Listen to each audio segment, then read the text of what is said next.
हमारे राजस्थान में बहुत सारी जातियां हैं जिसके अंदर भिन्न भिन्न जातियों के लोग निवास करते हैं। इन सारी जातियों के अंदर सभी जातियों के अलग अलग कुल होते हैं।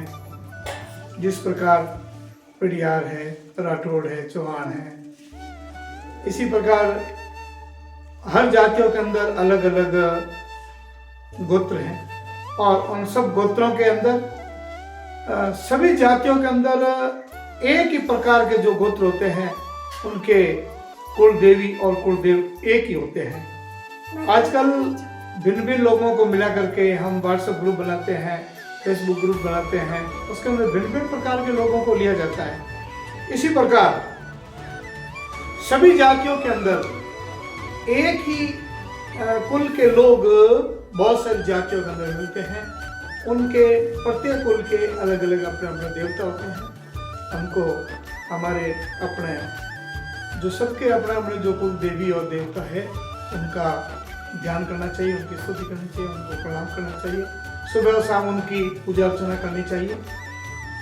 हमारे आराध्य देव और भी कोई हो सकते हैं, लेकिन सबसे पहले पूजा जो है वो हमारे कुलदेव, कुलदेवी और कुल देवताओं की होती है।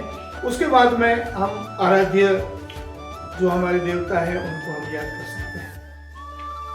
क्या करें कि सबसे पहले आप घरों हुए जो कोई काम आवे उन्हें बाद रे मोने पचे पड़ोसी है, पद गाँव रहा है, पद शहर रहा है।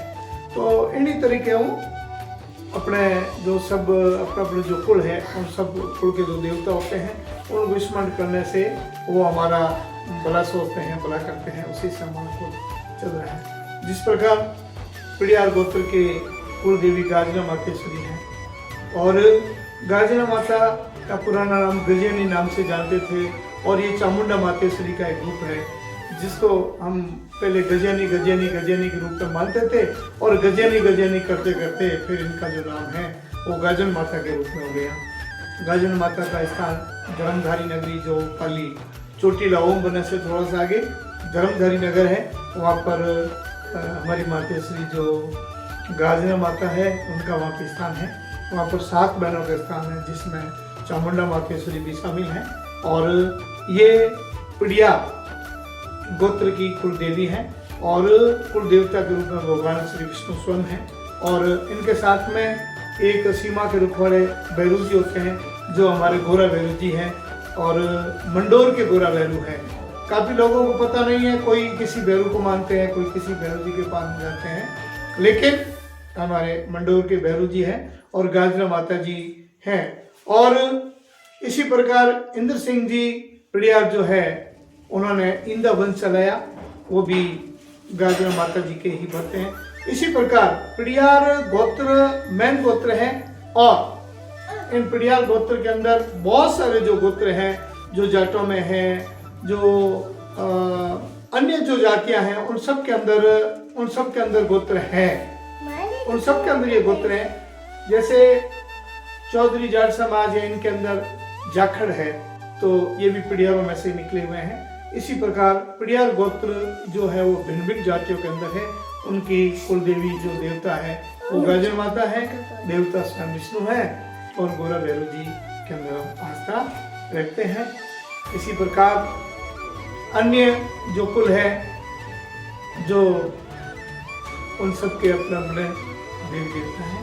तो मेरे कहने का मतलब यह है कि आप सबको ये जानकारी होनी चाहिए कि हमारे कुल के देवता और हमारे कुल के देव कौन हैं और हमारे भैरू जी कौन से हैं। इनकी आराधना करने से आगे जो है वो प्रकाश पड़ता है, फिर अन्य देवताओं का, अन्य परमात्मा भगवान का जो स्मरण कर सकते हैं। इसलिए सबसे पहले हमारे कुल देवी और देवताओं का ध्यान करना चाहिए। आजकल लोग आधुनिक चकाचौंध के अंदर, हिंदू धर्म के अंदर हम देवी देवताओं को भूलते जा रहे हैं और हम सबसे पहले हमारे देवी और देवताओं को याद रखें, उसके बाद में अन्य का स्मरण करें। सुबह शाम मंदिर जाना है, पूजा अर्चना करना है, उनका याद करना है, स्मरण करना है और उनकी आराधना करने से वो प्रसन्न होते हैं और जो नकारात्मक ऊर्जा है उससे हमारा बचाव करते हैं और नेगेटिव किरणों से हमारी रक्षा करते हैं और शुद्ध सफल कार्य की तरफ हमको प्रेरित करते हैं। जैसे माता जी की, भारत माता की जय।